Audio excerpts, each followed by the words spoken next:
Basta merong nangyari na kanuluan ng administrasyon, ang ginagawa nila ay sinisila nila ang kanilang kalaban sa politika para matabunan yung totoong issue ng bayan.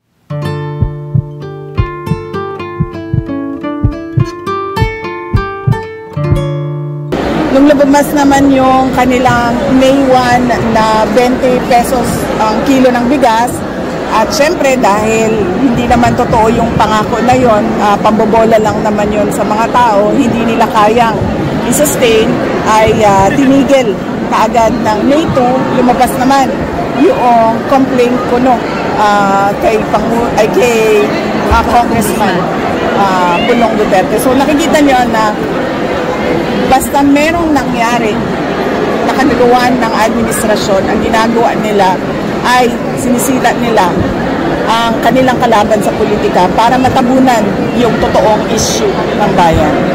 Next question, Marcel. Does the President know about this already? I mean, si President Duterte, does he know about this new issue sa inyo about the Congressman Pulong na pang-atake sa inyo family? Hindi ko alam kasi hindi kami nagkausapan ni Pangulong Duterte.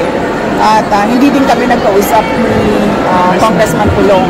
Pero nakita ko siya na nagpa-interview siya doon sa labas ng detention center. So baka noong nasa loob siya ay napag-usapan na lang. So clearly, VP, you believe na this is part of political attack sa inyong mga Duterte? Oh yes ma'am.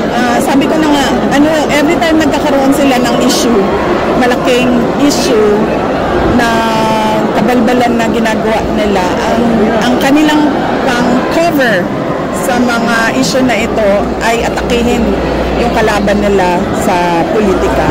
Ano po? From national or we're talking here of local politics dyan lang po sa Davao? Hindi, national. Tulad nga na sinabi ko, blanco yung budget, nag-file sila ng impeachment. Ang laking tanong nun kasi blank check yun Parang ikaw na ang magsasabi kung paano at saan mo gagamitin yung pera ng gobyerno. Nag-file sila ng impeachment.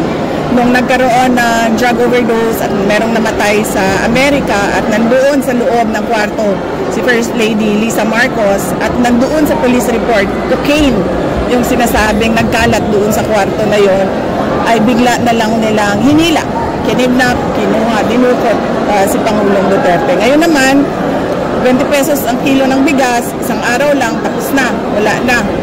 Kinalimutan na naman na pangako, ay bigla na lang merong nag-file ng complaint kay Congressman Pulong. Pipi, anong masabi mo? Bigas po kasi sinasabi raw po ng Comelec daw is para nga po mag-give way sa parang nga po sa pamilya ng ayuda and tourism sa after the election. Kasi kung ayuda ang pinag-uusapan natin, ibig sabihin, meron silang nakikitang pangangailangan sa tao, di ba? Kaya nga nila in-exempt ang AKAP at AIX, ayuda na kailangan ng taong bayan. So lalong-lalo na yung 20 pesos na kilo ng bigas, lalong kailangan ng mga gutom yun. Huwag nilang i-excuse. Hindi talaga nila kaya gawin yan. Hindi sila marunong paano gawin yan. At nagsisinungaling lang sila kasi nagpapanik sila sa pagbagsak ng ratings ng kanilang mga kandidato.